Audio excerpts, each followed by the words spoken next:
Hi everybody, it's Ebenlo, painter of song, and I am bringing you another episode of Learning How to Art today. Today I think I'll teach you a bit about art with a pencil. Here's a little bit of art from my sketchbook. When you're making a painting, you often do a small version first, and this was done with the Posca acrylic paint markers. And I was drawing a very colorful aurora borealis with trees on the bottom. And the trees are practically all black. And then the sky scene was very, very colorful. So that's a good little lesson. And this is basically the same idea, to draw out something, some elements that were going to be in the final composition. Draw them out first. These were clouds that I actually was composing a digital painting with partially, and they made it to the final. A lot of them made it to the final painting, digital painting. There's a page I skipped. Here's another drawn composition. Same idea. Draw out the design for your final composition, and then, sketch it out as the underdrawing on your final painting. Can you see that? Yeah, I think so. Same idea, and that's pretty much it for that side. And I have one other. This was actually an attempt at a final painting, just sketching the purple clouds in there. And I kind of messed up over here, which you can fix, but I decided against going further once I kind of screwed up on it. I wanted the lines to be perfect, and if I kind of put a white out or something right there, it's gonna look kind of hokey, so I decided against that. So maybe I'll continue it later. I doubt it, but it's just one of those things, You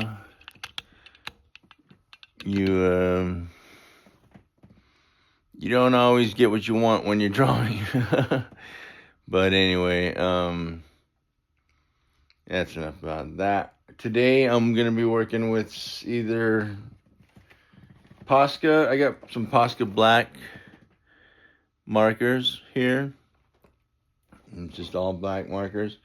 And then I've got some really interesting Molotow black markers too. Blackliner, they call it. Permanent blackliner.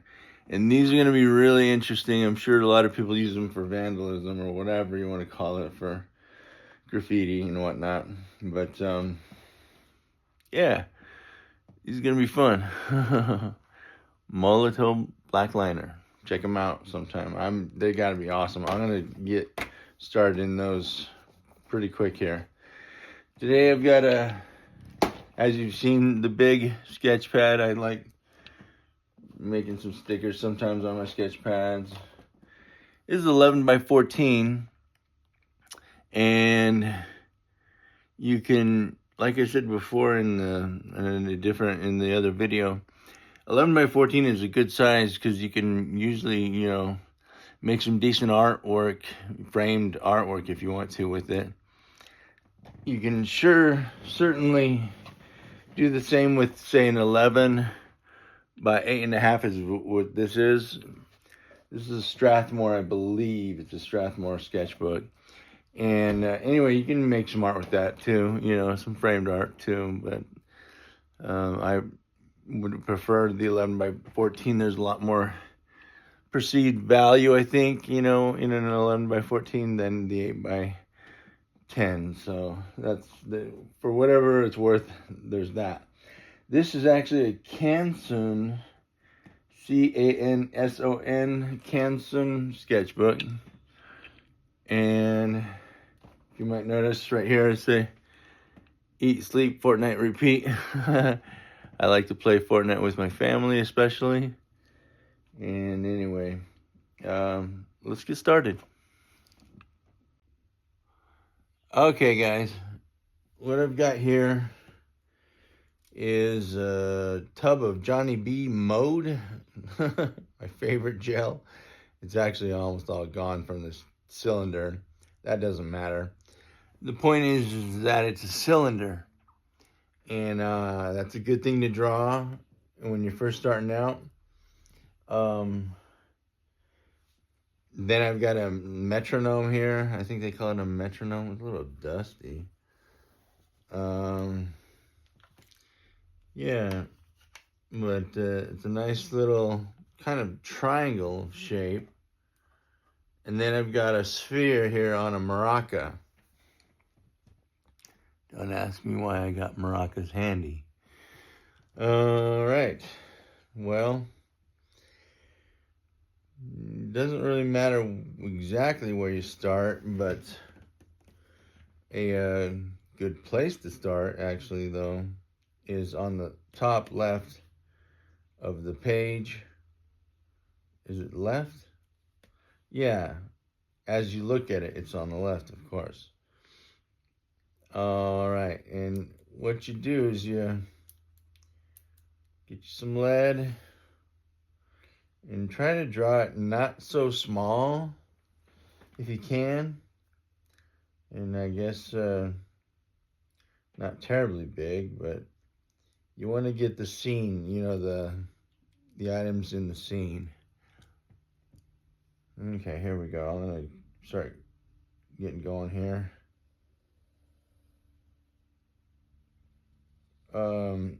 Sometimes my friend and I in high school, my close friend, his name was Ted, we would just sit around and draw a bunch of circles. It's like, who can draw the best circle? And you know what? That's actually a kind of a difficult task to do. Well, that comes in handy for drawing cylinders, especially, as well as spheres. This looks like the maracas is going to fall off the page for me. So, I think I was thinking about starting over, but you know what? It doesn't matter. It really doesn't matter. I'm just going to do my best for you guys and see what comes out. What happens here. All right, we got the lid shaping up here.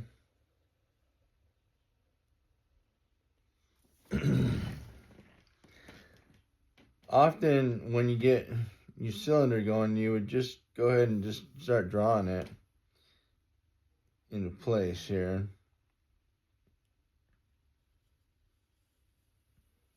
Drawing the actual, you know, what you want to call it, the thick of it.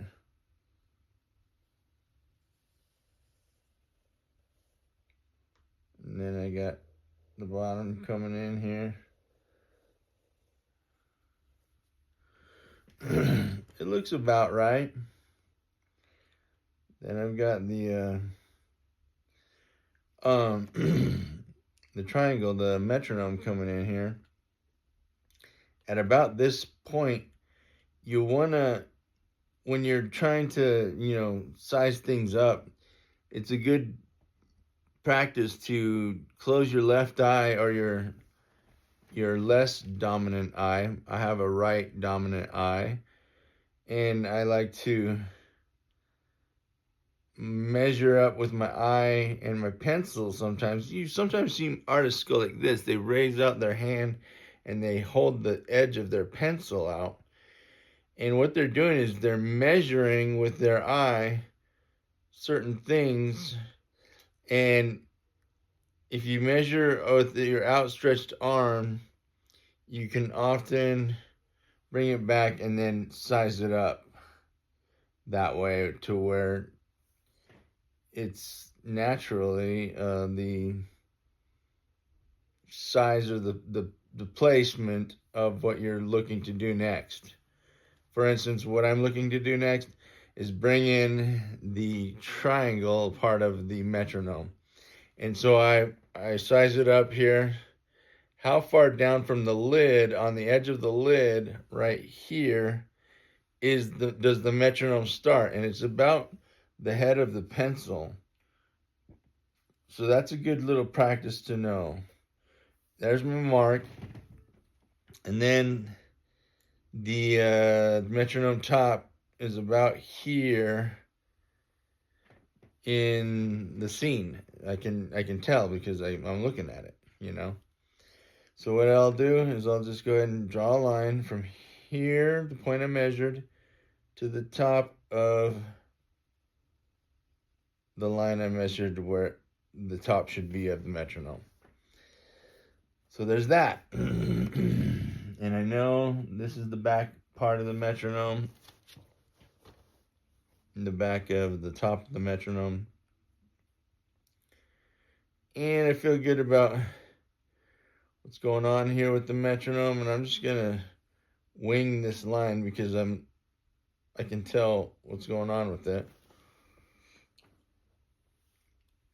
And then I'm seeing it about halfway down. You can measure it with your outstretched arm. Halfway down is the little clear part of the bottom of the clear part of the metronome. So I'll just measure what looks to be halfway down, about to here, boom, and then maybe a little less there, boom. That looks right to me. So at about this point is halfway down.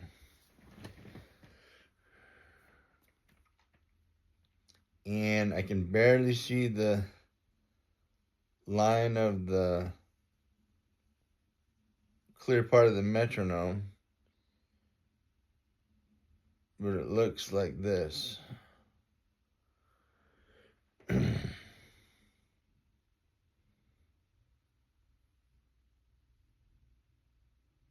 right now I'm just kind of winging it. You can't always measure absolutely everything. You can do as much as you wish, you know, but sometimes you just have to take the bull by the horn, so to speak, and put a line down, you know what I mean? A little bit of erasing there because I want the line to look pretty good, a little bit better than I had it initially. And then the bottom of the metronome looks to be about here. And then I just draw a line that's, what do they call it, perpendicular to this line, as well as this line, as well as this line. So to make the bottom look flat and good. Little adjustment here. I think it's right. Looks right to me. Now, what I'd like to do is draw in the Maraca. The Maraca kind of comes into the point of the triangle here. You gotta try to make a perfect sphere. Looks like this. And then go here. Like I said, you want a perfect sphere as you can get. And it looks about like that.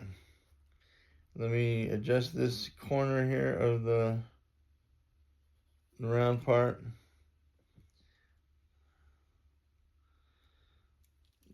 Love the erasers on these paper mates. They're very good at erasing and without marring your page.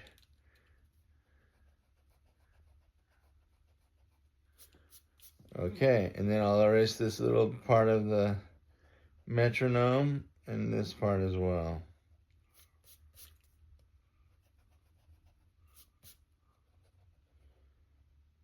All right, we're golden. It's looking good so far. Now you might see, I got some shaky looking line here. I can get a little bit better line going perhaps by getting where I do straight lines like this way. I it's hard to do for me to do straight lines like that. It's just, but take advantage of where you do well at straight lines and tilt the page to that, and then lay down your line. So that looks much better already.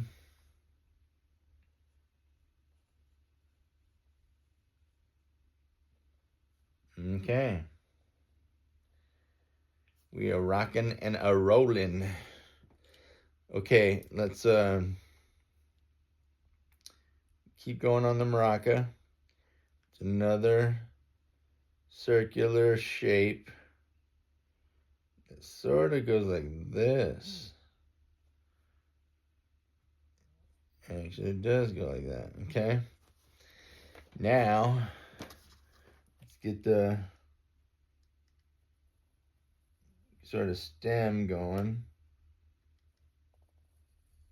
And it's like this. All right. Well, that looks pretty good to me so far. I'll erase where I put a guideline.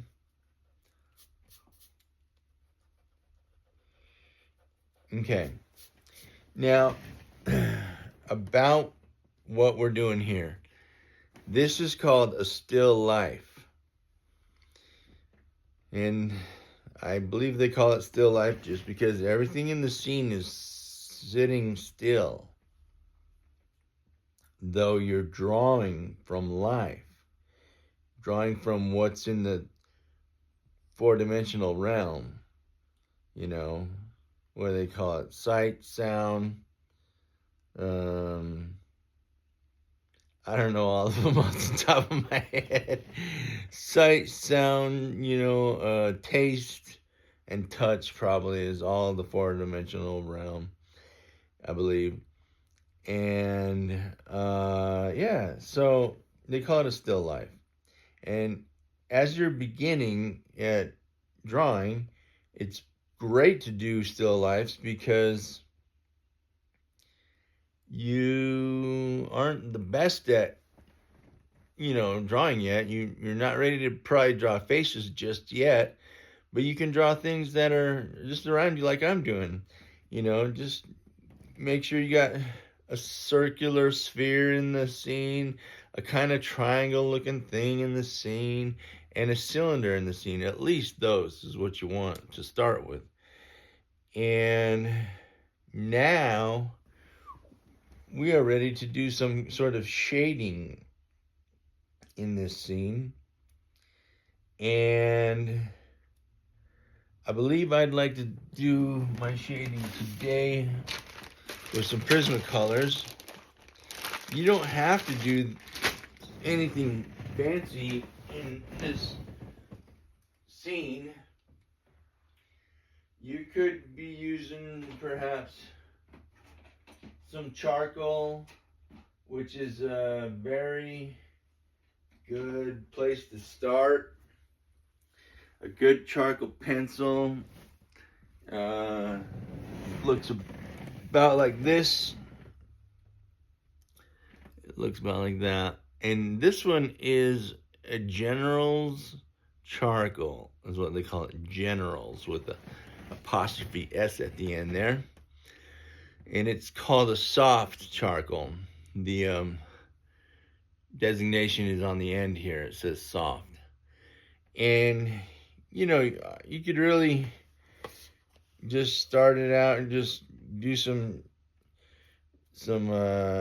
lines here, some shading lines on the side of the charcoal I don't wish to do that right this moment with this particular work that I'm doing. But if you had toned paper looks gray. If you had toned paper, you might add some highlights with the white, they call it white charcoal. But this is actually a Conte crayon. And it's known for being out of Paris and known for being a really nice white color on top of say a toned paper like I'm talking about here. Or it would also look good on, say, black illustration board, for instance. Here's some black illustration board. They're not terribly expensive. This one was $2.50 at the Hobby Lobby. And you can do some really fun and interesting stuff with that. Typically, I'll use just a white illustration board. This is by Canson, Canson, Canson. And it's about the same, probably about $3 for this particular size of board. Maybe a little more, maybe $4.20 or $4.50. Anyway, you got a lot of options with the illustration board. I think what I'll do is, just because I haven't done it in ages, is do some graded markers before I use the black to go over the top of it with certain lines here and there. I just think it'd be a lot of fun to do the markers here. Okay, what do we got here? Uh-oh, moved my thing here, about there. All right, so just to give you a taste of what some of these markers can do, you probably don't have them starting out with. These are kind of a specialty item. This is a cool gray 80%. Let's go ahead and put it right here.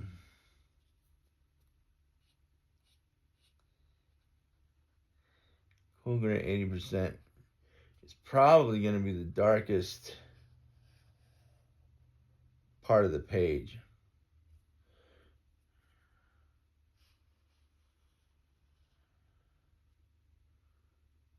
Okay, this actually has a highlight coming right here. In this area is a highlight. All right. So there's that. And then actually this whole area right here could be the 80% cool gray. Because it's in a really shaded part of the scene.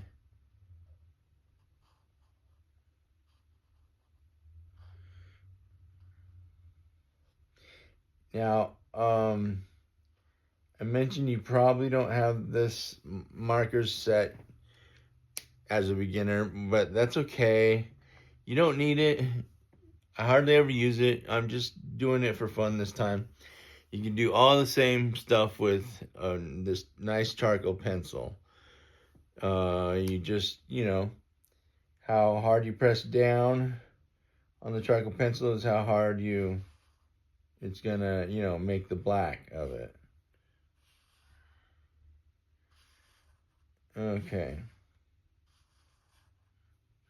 So I did that part. I feel like this area right here is going to be a little bit lighter. Cool gray is 70% now. If I've got a 60%, I'd be feeling a little bit better about it. Warm gray. Okay. Something to tell you about, and I'll introduce it right away, is the concept of cool colors and warm colors. The colors that are warm are considered closer to the light source. Closer to the light source you get, the more warm colors you're going to have.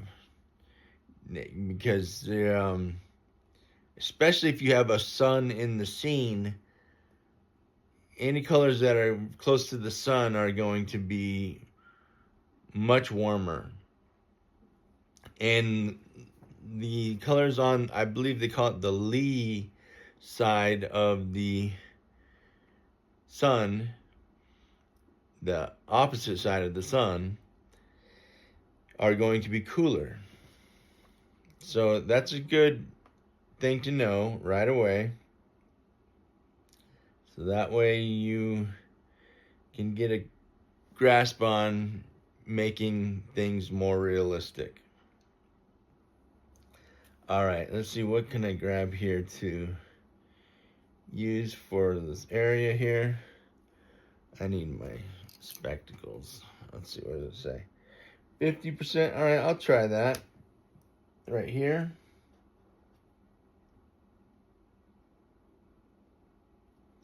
It's looking good already to me.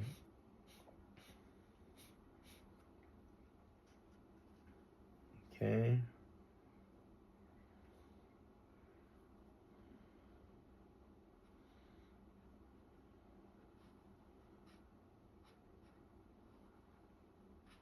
Okay. I like that.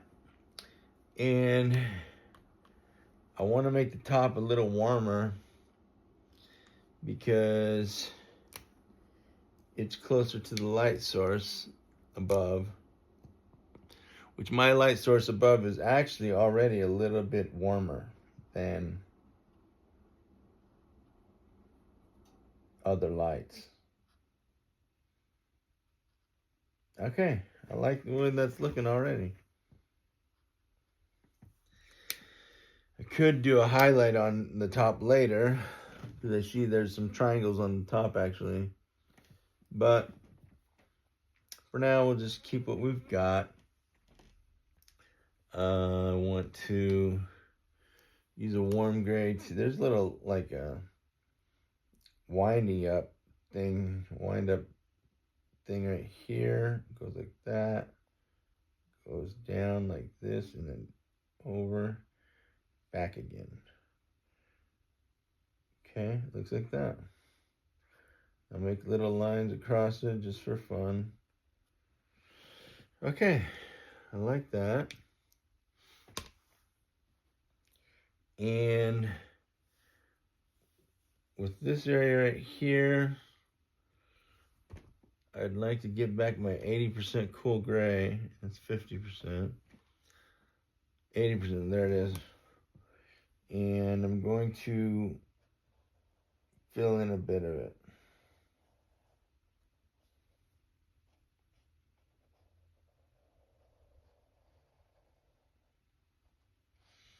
Okay, there's that. And then I want the lid to have a little bit of it too. Okay. And then on the Maraca, you know, I would like to have some kind of a cool gray too. There's a shape that goes like this.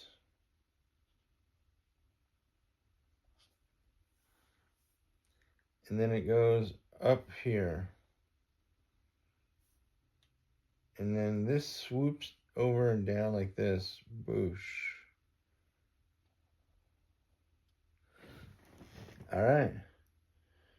And then when I'm done, I'll put a highlight on the bottom curve of the Maraca so you can actually still see it instead of having it blend totally into the metronome. Now, is that there? Is that highlight I'm talking about there? There's a highlight that goes around right here in this area. But honestly, there's not much highlight in this area, so it's gonna be like a artistic choice what to do there.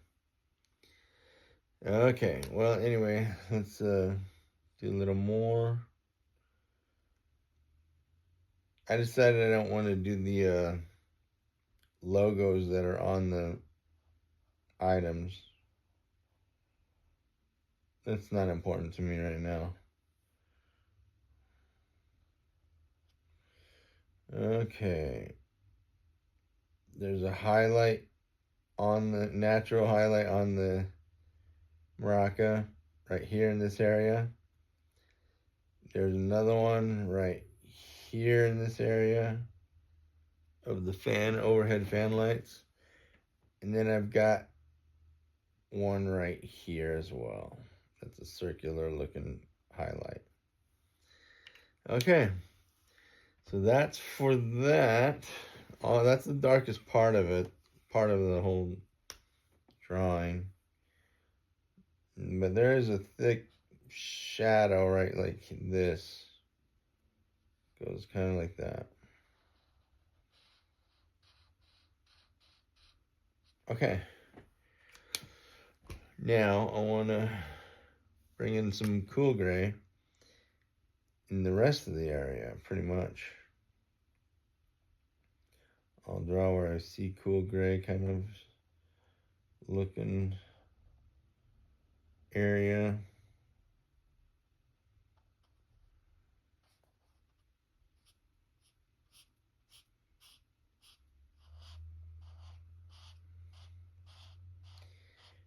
And you're already starting to see a bit of realism come into the Maraca as I go along here. You draw what you see, don't draw what you think. Because a lot of people who draw what they think, you would end up with a cylinder here, it looks like a cylinder, and then perhaps a triangle a bit right next to it, and it doesn't really look like the scene. And then you're drawing what you think. A lot of people, like I said, drawing what they think, and then you end up with something like that. And it's not true to life. That's the problem. You have to draw exactly what you see in order to draw well and draw true to life. So I just wanted to make that point because it happens when, especially people who are brand new at drawing, go straight away to draw faces. They'll draw almonds for eyes, and they'll draw a circle for nose, and they'll draw another kind of almond looking mouth. And it's not true to life whatsoever. So don't be found not drawing true to life. Draw what you see. Draw what's really there, even if it looks weird. Because life, it does look weird sometimes. And anyway, you'll be a better artist and eventually a painter who is worth his salt, who knows how to draw from life. And you'll enjoy that 10 times more than other styles, I think, or other sorts of drawing, I think. That's just an opinion. Might not even necessarily be true. Maybe it's like a skewed opinion that I believe just because that's how I chose to walk my path of drawing. And it might not even be true that, maybe you are a Picasso and you are someone who wants to, be a disruptor of the state of art as it is now. That happens, and it often works. But if you learn how to draw well, you can always skew your drawing and make, it look different in the future. You can always do that. But if you learn to draw well, you can draw, things like your family portraits and stuff, which I think is really cool. Anyway, all right. So let's see here. I've got a cool gray 70%, and I'd like to make a little ledge here on the bottom. Kind of goes 3/4 of the way through, and it sort of switches off. I made a little boo-boo there. Oh well. I can use this clear blender to try to bring it out a bit.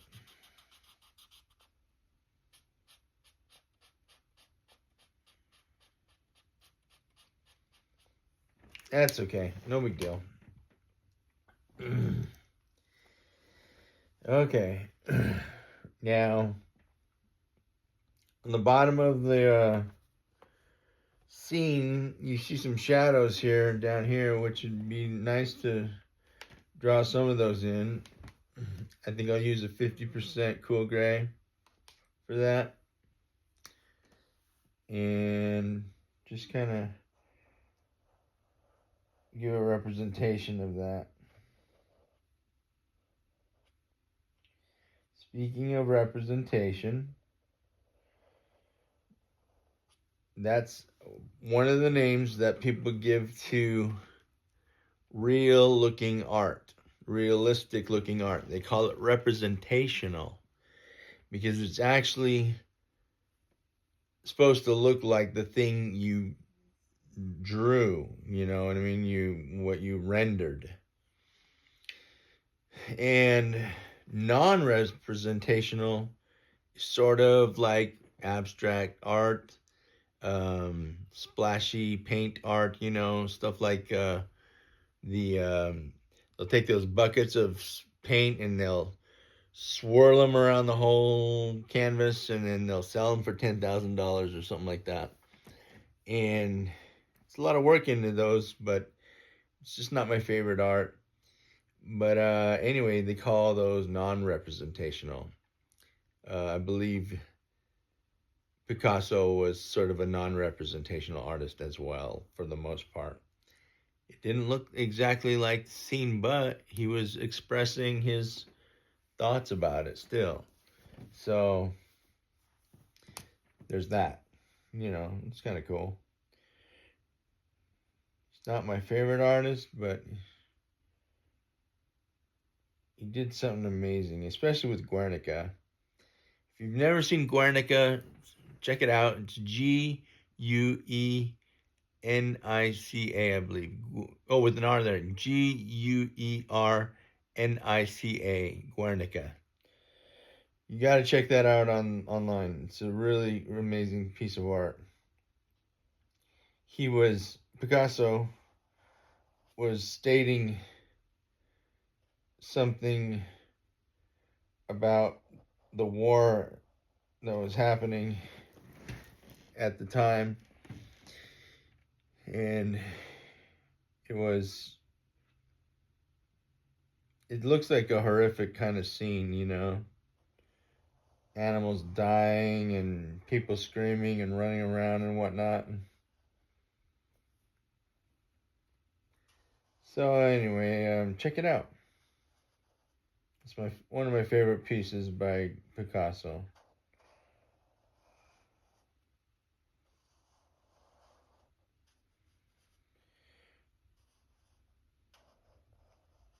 My favorite artist, however, has got to be pretty much, I think my favorite artist is Van Gogh, Vincent Van Gogh.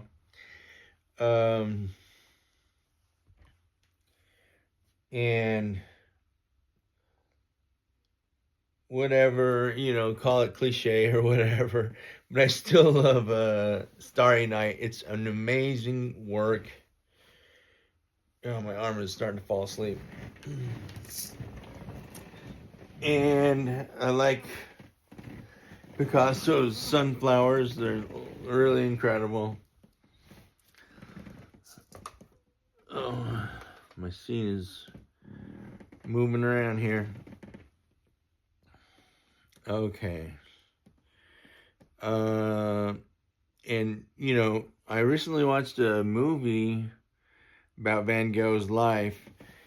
And it's a movie that was actually all painted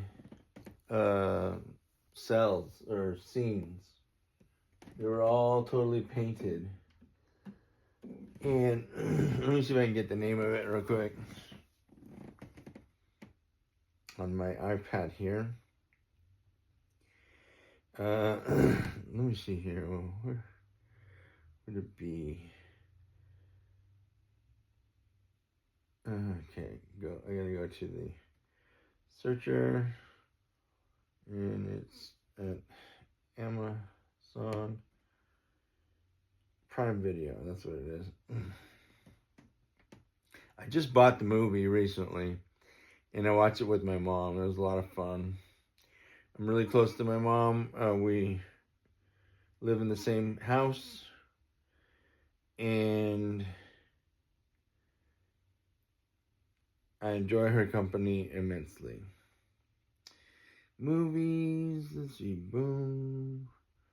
Watches, purchases. Okay, the movie is called Loving Vincent, and it was from 2017. It was when it was made. So check that one out. It's incredible. Like I said, every scene, every cell, or every frame actually in the painting is a different, and in the film is a different painting. It's an incredible work of art as itself, you know. So yeah, check that out. It's incredible. All right. So what else can I share with you about here, this painting here? I'll do this part with a bit of cool gray, 50%. And then there's a sort of a, you know, line like that there. And as you go along in the shading, you can use lighter and lighter colors of shade here. This one is 70%. That first one was 80%. And even if it's not totally in the scene, I mean, it's kind of in the scene, it looks cool when you're done on the page, if you ask me. I don't know what color this is. It's probably green. This one's like, this marker's like totally had it. It's done. It's not even coming out at all. I think it's green. Once upon a time it was green. It's done. Trashola.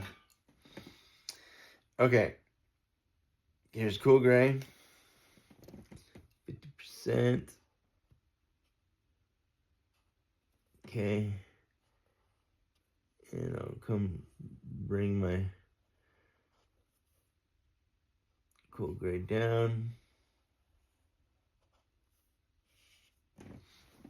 Okay. And yeah. Well, this over here sort of has a line that goes like this. And it comes around like that.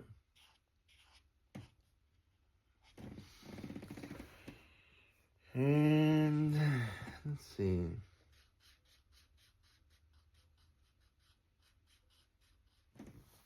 Kind of goes like that. There's a highlight there too, but nah. Let me see here. How do I want to do this? Clear blender.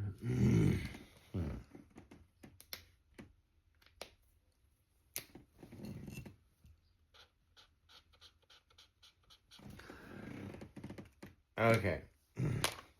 In the middle is the most highlighted area of this cylinder. And the top looks kind of warm to me. So I will take a warm color, maybe a warm 50%, if we got it. Yeah, warm gray 50%. That's gonna look good. Oops, wrong side.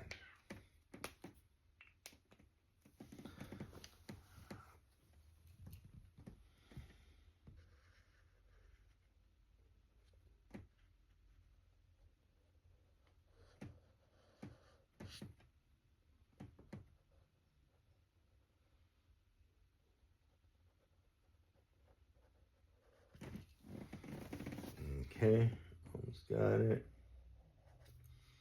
What I'll do is I'll just, oop, probably can't see that. Just draw lines over the top of it.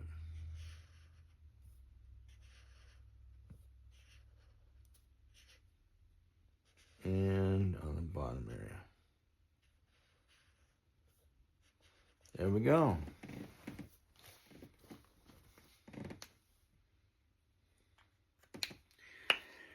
Okay, well,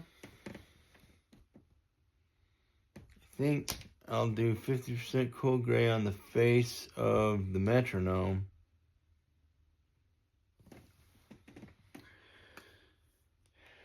I'm not too entirely concerned with it looking totally real.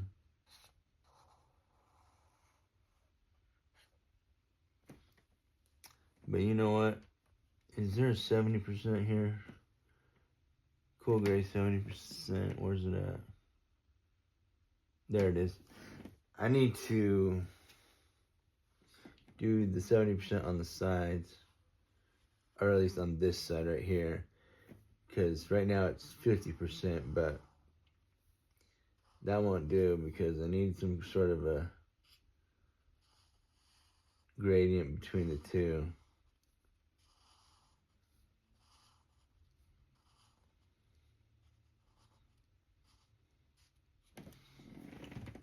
Okay, take 70%, where's it at here? Right here. And I'll draw it in.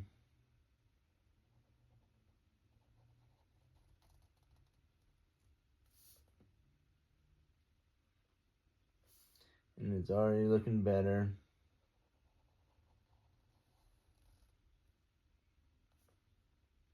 Okay.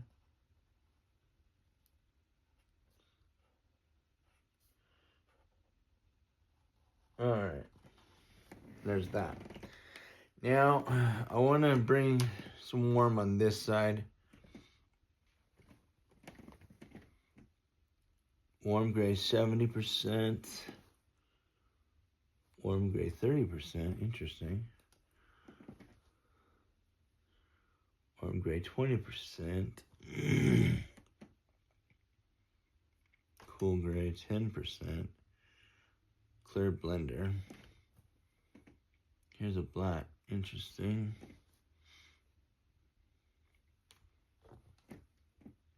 Cool gray 30%. Okay. Here's my warm gray 50%.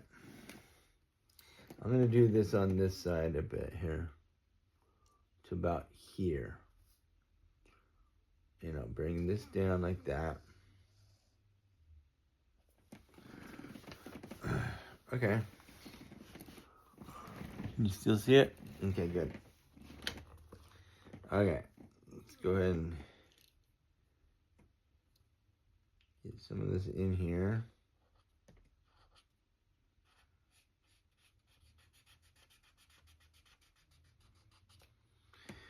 Okay.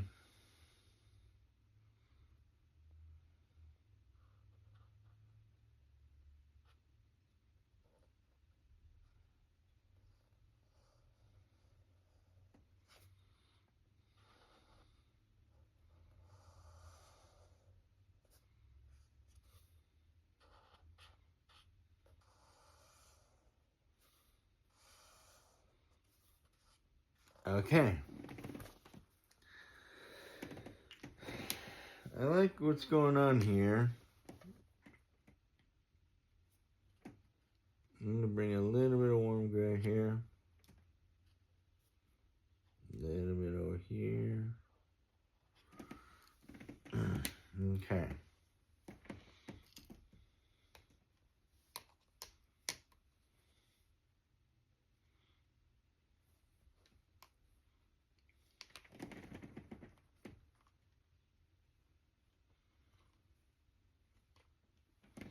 Okay.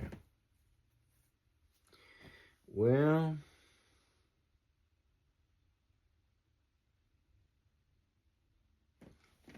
I'm liking what I see. I'm gonna probably do the Conte crayon last. I think what I'll do is I'll fill in this with some really light warm gray. It's a 30% warm gray is what this is. I'll do it right here.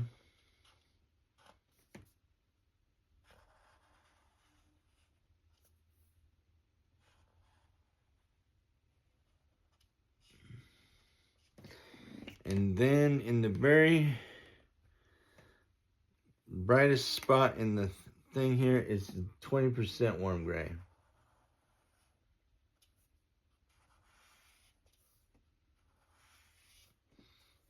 And it looks like that now. So this is just showing that there is, you know, grades of light and dark within a scene. I could probably do the same over here. Just a little bit of warm on the handle.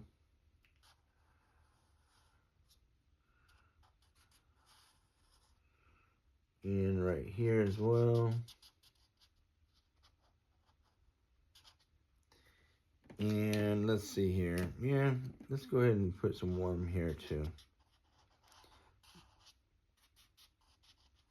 Okay. So most of it has got some color on it. I think I'll add some warm to this area here, this area here. But I'm gonna put cool on the other side of this. So let's do a cool in 30% in the area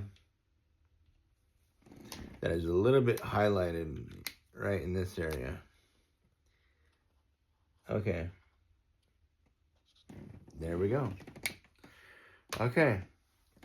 Now what I'd like to do, I'm gonna put a little, before I go to the next part, make this a little bit warm gray too. Mixed in with the cool gray there, it looks good. Now I'm gonna practice with my Molotow, my brand new Molotow Blackliners. And this is going to make it a little bit different. I'm gonna kind of outline the things that are in the items in the scene: the cylinder, the triangle, and the sphere. Maracas, the metronome, and the gel cylinder here. One thing I haven't done yet though, which I should do, is draw the rest of the shadows on the drawing. And I'm gonna use the 50% cool gray to do that. Here we go. Just a little bit of a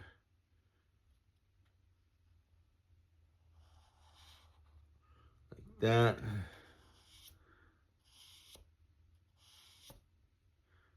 And then like this.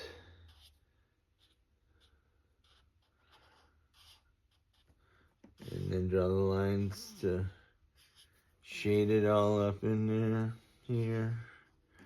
Can you see it? Yeah, okay, good. Okay, there's that part of it. And then last, I'll bring out a little line like this. And it comes up in a kind of a point like that.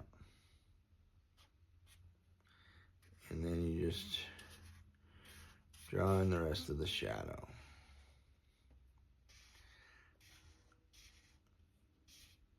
Okay.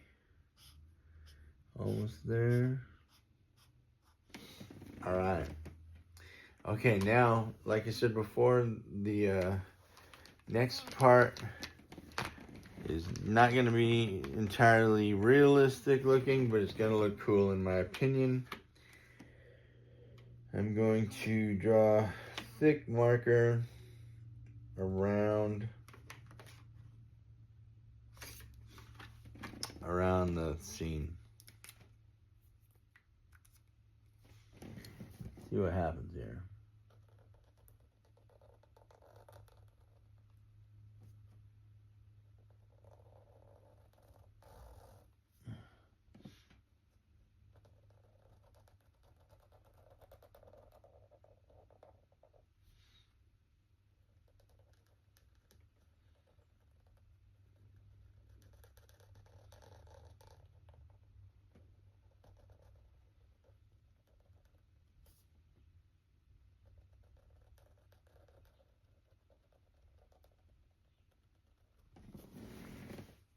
Okay.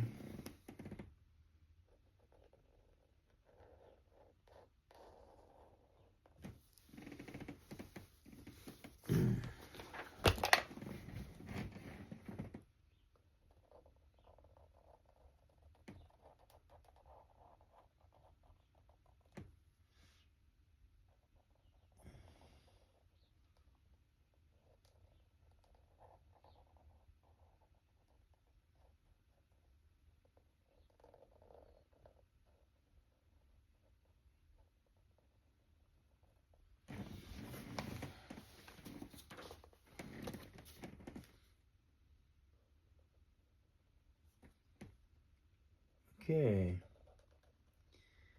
Well, as I'm doing this,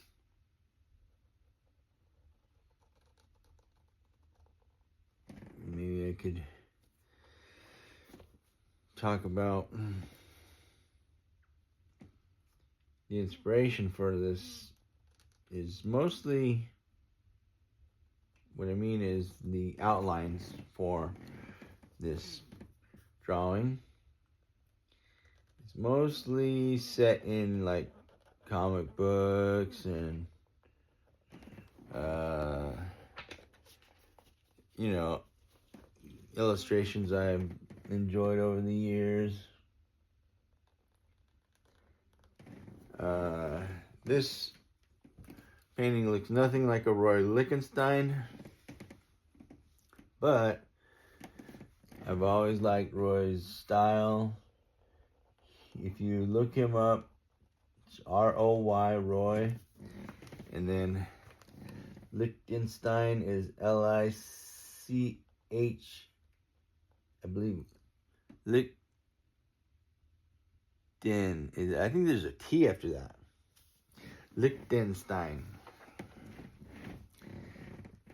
Yeah, you're gonna have to Google him up because he is an amazing artist. He was one of the pop artists in the 70s, late 70s. And his work is incredible. He's famous for the paintings that say, like, "Oh, Brad, your work is being sought after all over New York," you know, something like that. It's really cool work. A lot of it was made after comic books. And when I say after, I mean that was his inspiration often for a lot of his paintings. Like the one I like the most, I think, if I'm not mistaken, is he says, "Brad, all of New York is clamoring for your work." Something like that. It's awesome. And even though what I'm doing right now is not like the most realistic looking, it makes it look really cool and fun.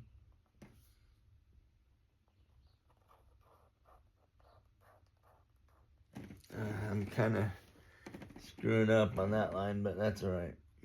I'll just make it thicker and make it look straight. And it worked. Okay, there's that, and then another outline right here. And then bring this up like this right here. And then make the last little outline right about like this. And I've just been using this 1.0 Blackliner on this whole drawing, and I'm really been enjoying it. I'll go ahead and make a line right there to what's the word, delineate between this item and that item. And that's about it, you know, for this drawing. You know, it's like I said, we're drawing a still life here. I think maybe I will draw a little bit of the metronome in the painting, in the scene, just to, you know, show that it is a metronome. In the middle is about here and right here. What I'll do is I'll just draw a little line here that goes like this and like that. And then what it does is it comes up here, goes in the middle, and there's two areas on top here. It goes like that and like that.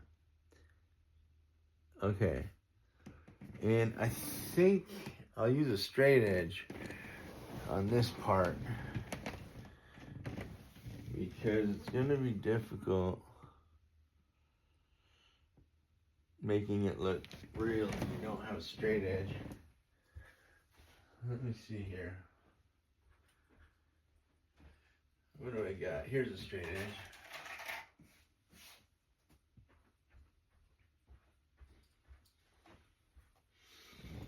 Okay.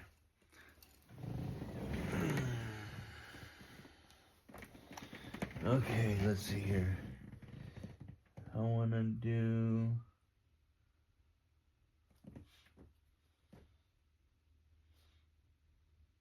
I think I'll make a straight edge on the bottom here.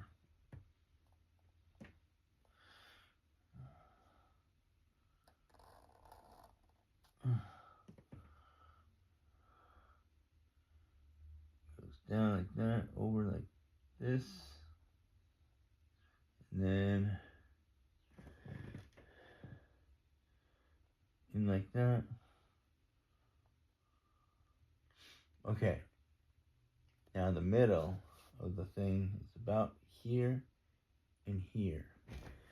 And up here, let's see here. Take the straight edge and let's find the top of the thing. There's a weight on the metronome. Top is about like this. Okay, and then there's top here, bottom here. Flies out a bit, like so. Flies out a bit, and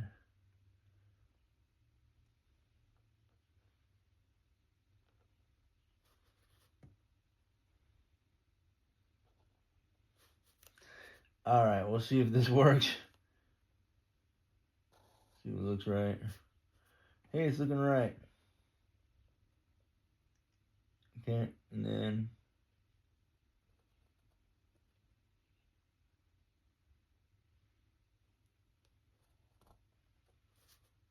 all right. That's about what it looks like there. And I'll draw this line from here to here. And I'll draw this line from here to about there. Tell me it looks good. Let's see. Hey, must be the money. Just kidding. All right, let's do it. What I'm gonna do now is just take thicker Chisel Molotow here, and it's the biggest one I got right here for this set, and I'll just go ahead and draw on the black.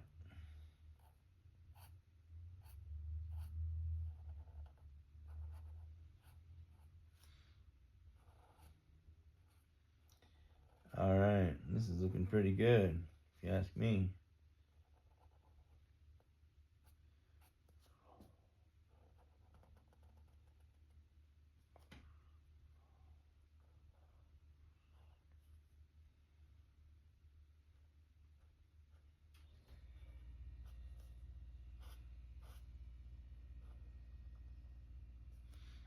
All right, just about got the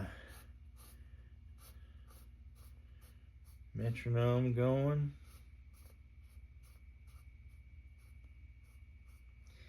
And these Molotows are awesome, but not what I expected as far as the company is known for spray paint, acrylic spray paint. I was expecting that it would be shiny and black and, you know, very much like a spray paint, but it's not. It's water-based, which is good, which is awesome. I'll bet these markers last quite a long time, honestly.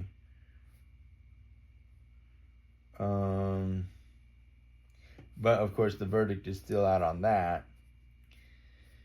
They just feel good in your hand, really, you know. It's just like a good marker. Good black marker. I'm enjoying it.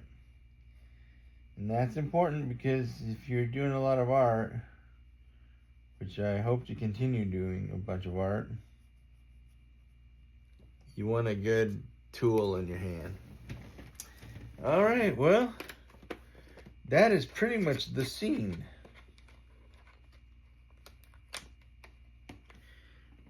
So, let's show you closer on the camera what it looks like. You got your cylinder, your triangle, and your sphere. And what I like to do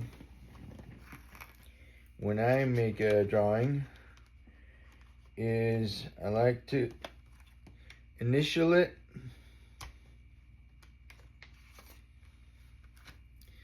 and date it. So, you know, that way you have a real artwork for, you know,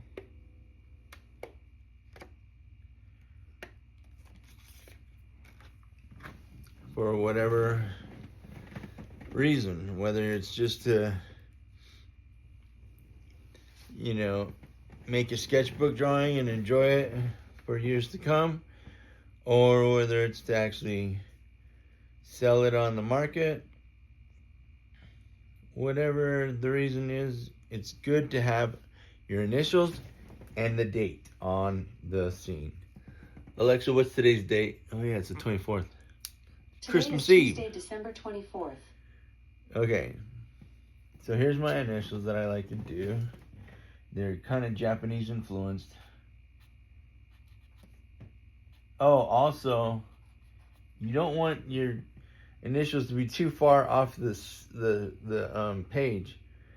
This is kind of happy medium. That's my initials, and I like doing 24. These are military style dating. 24 DEC 2024. Okay.